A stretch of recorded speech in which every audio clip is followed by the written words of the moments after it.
इलाके में आ जाए ना तो उनकी आंखों में से आंसू भी बंद हो। ये सूरत हाल जो हमारे माजिद के मुंह में जो लोग रह रहे हैं उनकी जो सूरत हाल है। लेकिन मैं आप लोगों से मुखातब होकर ये बात करना चाहता हूँ, मैंने रात भी बस ये बात की, मैंने कहा अगर हम लोग ये चाहते हैं कि हमने अंधेरों से निकलकर रोशनी की तरफ आना है तो आपको पाकिस्तान तरीके इंसाफ को मुस्तहकम करना पड़ेगा, पाकिस्तान तरीके इंसाफ को मजबूत करना पड़ेगा।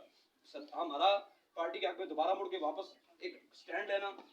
पार्टी के साथ खड़े होना, क्योंकि गुज़श्ता 3.5-4 साल से मेरी मुसलसल पार्टी के साथ हम एफर्ट कर रहे हैं,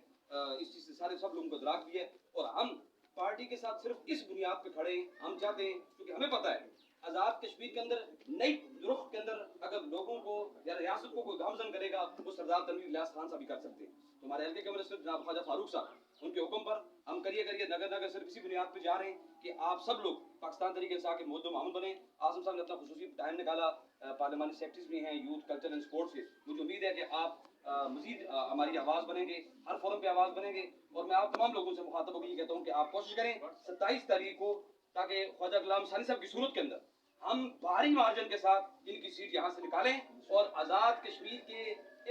बल्दियाती इंतखाबात के अंदर हम अपने मिनिस्टर जनाब ख्वाजा फारूक साहब को ये बात बरमला, जनाब गुलाम हसन भट्ट साहब, सरदार मीर साहब, अख्तर भट्ट साहब, इश्तियाक भट्ट साहब और दीगर हमारे भाई इशफाक साहब और अमीर गौन साहब, ताकि हम ये बात उनको ये बरमला कह सके सर आपने दिया हुआ तोहफा हमें कबूल है।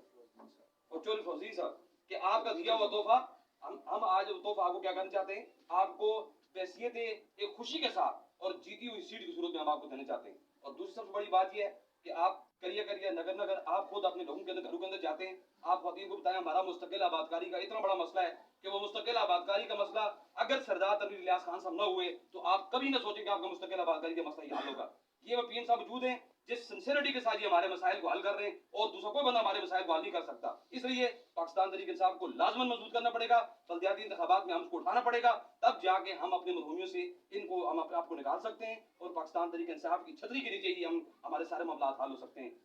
मैं आपसे इजाजत चाहूंगा और उम्मीद है कि इंशाल्लाह आप 27 नवंबर को पाकिस्तान तरीके इंसाफ को भारी अक्सरियत से बताएंगे।